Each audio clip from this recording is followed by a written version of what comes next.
Scientists have tried to figure out why the people who lived in biblical city suddenly stopped living there 100,000 years ago.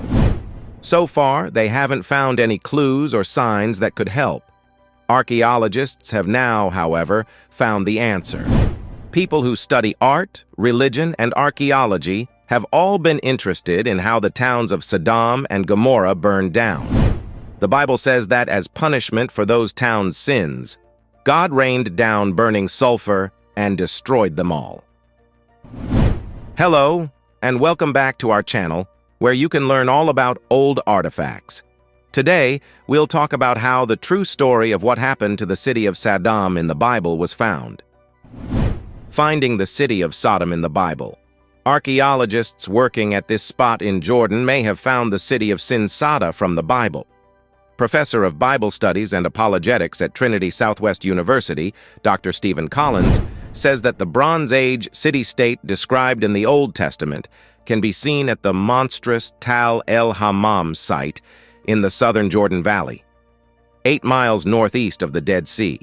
The place seems to be the right one for Sodom, which was destroyed by fire and sulfur along with its neighbor Gomorrah. People think the site was built between 3,500 and 1,500 BC. It is one of the most important parts of the city. Between 3,500 BC and 1450 BC, the area was very important.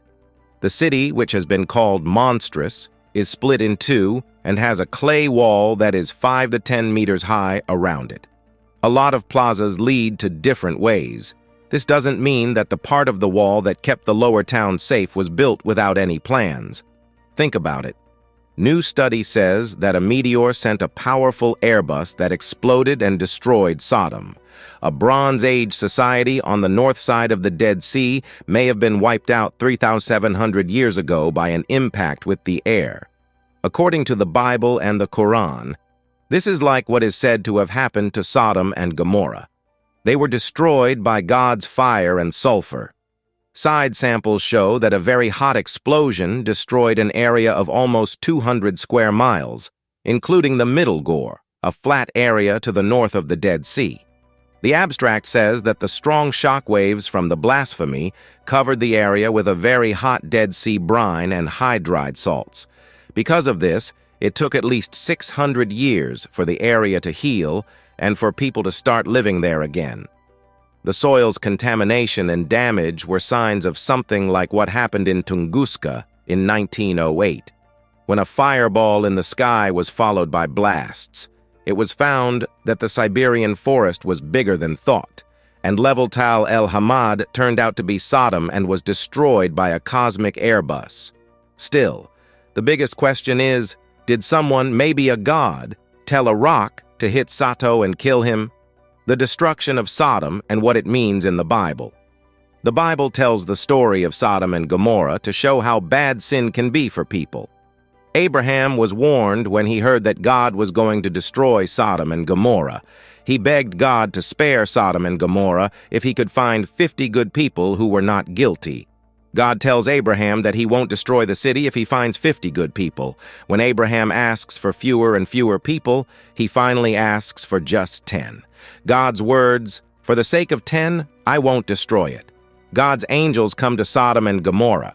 It says in the Bible dictionary that Sodom was one of the oldest towns in Syria. People often connect it to Gomorrah, Atma, Zeboah, and even Bela Orzor. But Sodom was the settlement's largest city. God's angels left Abraham and went to the gates of Sodom and Gomorrah. Lot, who was in charge of the gates, met them there. Lot invited the angels to his home so that he could feed and wash their feet. The angels agreed and went to Lot's house. But Lot didn't give in to the city's sins of lust and immorality because he wasn't from there. Sins of Sodom. Sins of leaving out man having sex with other men was one of the most popular sins in Sodom. The words sodomy and sodomites come from the sin that was common in Sodom. When the angels came in and asked, "Where are the men who came to you tonight?" They were met by men from the city. According to Genesis 19:5, "Bring them to us because we want to sleep with them." Sodomites who were drunk on lust didn't know that Lot begged the crowd to stop and even offered his 2 virgin daughters in place of the 2 men who were visiting. It turned out that the men were actually angels. As the crowd tried to break down the door, the men inside pulled Lot back inside and shut it. Later, they put a blindfold on the man at the door so that everyone in the crowd couldn't find it. Then they told Lot to get anything else out. Sodom and Gomorrah being set on fire, Lot left Sodom with his wife, 2 daughters, and 2 sons-in-law because he couldn't get them to leave. They told Lot that the Lord would look after him and his family. Even though they told Lot to run away to the mountains, he insisted on taking his family to a nearby city called Sodom to stay safe. The sun was up when Lot got to Sodom. The Bible says that when the sun came up, the Lord dropped sulfur from the sky on Sodom and Gomorrah, making them burn. He then destroyed both towns and the whole plain. Lot's wife turned into a salt pillar when she looked back to see how bad things were getting. The fact that she didn't run away shows that she felt bad for the people of Sodom. People should take God's wrath very seriously. Luke 17:32 from the Bible. The story of Sodom and Gomorrah shows us what happens when we sin and how angry God gets. What do you think about the lost city being found and the way it was destroyed in the past? Tell us. Some stories say it was destroyed by a meteor, while others say God did it. Let us know what you think, and if you want to see more movies like this, please subscribe to our channel.